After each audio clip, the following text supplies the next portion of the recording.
Oh, is it still going? Yeah, go for it. All right, hey, my name is Micah States.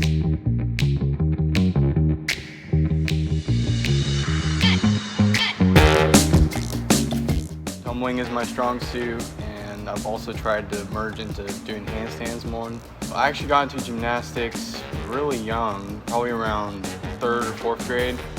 I remember specifically this one time Gym-Masters actually came to my school, and it was that point that tumbling really caught my attention, and just like seeing guys fly through the air, and that actually got me into tumbling. I remember that. Right now, I could probably do punch front, step out, back handspring, whip, back handspring, full, double full, depending on if I have enough energy.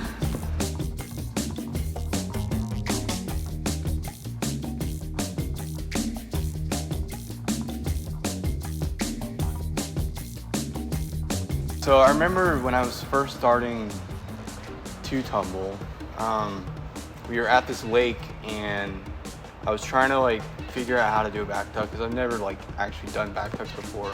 And the lake had like the shore, and the shore kind of like dropped off like underneath water. It was kind of a safe environment, and I was like actually getting the back tuck. And so I was like, man, I can just do this on the ground. So I actually did my first back tuck, no spot, probably landed hands and knees. I was like, wow, I can do this.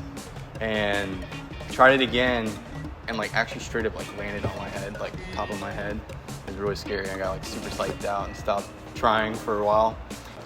I would say it's impacted my life very much. A lot of my memories that I have are from either like going on gymnastics tours with my school, and just the people that I've like been on teams with. It's really fun. A lot of my good friends. And yeah, the memories and just growing together as a team and like pushing myself to be better, I guess, on the mat, and then even off the mat too.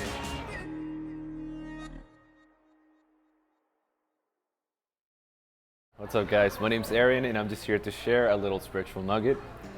So this happened a really long time ago. I mean, nowadays people are still looking for jobs, but back then it was a lot worse. You know, there was this spot in which people were just really trying to provide for their families but weren't able to. And this specific guy, his name was Joseph.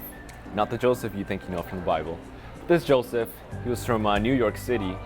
He had been looking for jobs to provide for his family. You know, he had a little daughter, a wife, and he was really doing his best. You know, he would go on newspapers, anywhere he could really look for, but he wasn't able to find a job.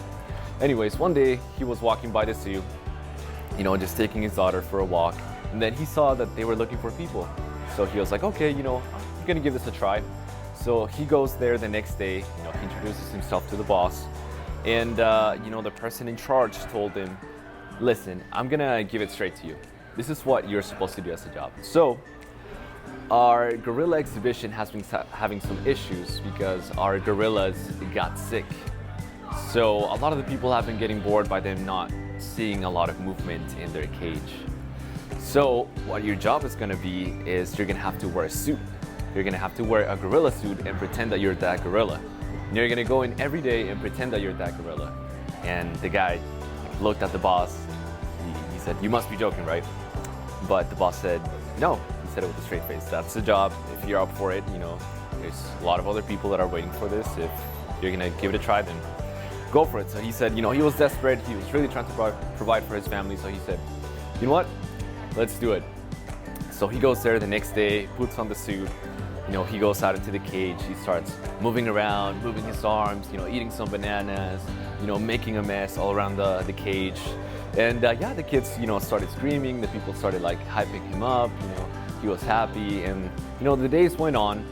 He kept on showing up for work. The crowds were getting more excited every day and every day. So he just really got used to it. He just really got used to being a monkey. So he would go, one day he was like swinging from vine to vine. He was just doing it so naturally because he had basically become that gorilla. And he's swinging from vine to vine, and he swings from this vine and he pushes off so hard that he lands on the lion's cage, right? So he lands there and he looks around and he realizes the stage that he's at. And he starts screaming, help, anybody help. And people like are confused, like, where's that noise coming from? Is it from inside the lion's cage? But that's impossible. It makes no sense. So he keeps on screaming, you know, for help. Help, help! And the lion just gets getting closer and closer and closer. And just when he thinks that he's about to die, the lion whispers, "Shh, dude, shut up, we're gonna get caught." So I know it's obviously not a real story, but we can get a lesson from this story. A lot of times, you know, in this world, you know, this world wasn't meant to be the way it is now. This world was meant to be a world in which humans will love one another, in which there would be respect, love, kindness to one another. But a lot of times, you know, we've gotten so used to this zoo that we pretend that we're somebody else, and we put on that monkey suit, we put on that sinner suit, when in reality, all we have to do is just claim to God. I have this verse right here in 1 John chapter 4, verse 7. It says, "Dear friends, let us love one another, for love comes from God. Everyone who loves has been born of God and knows God." Every one of us has been born of God. Every one of us should know God at this point. But we forget a lot of times, and we put on that monkey suit every day. So let's try not to do that, you know, and you know, just go back to your Creator, talk to Him, and yeah, He'll change you into the human that you that He wants you to be. All right, that's it. Make sure you tune in next week, guys.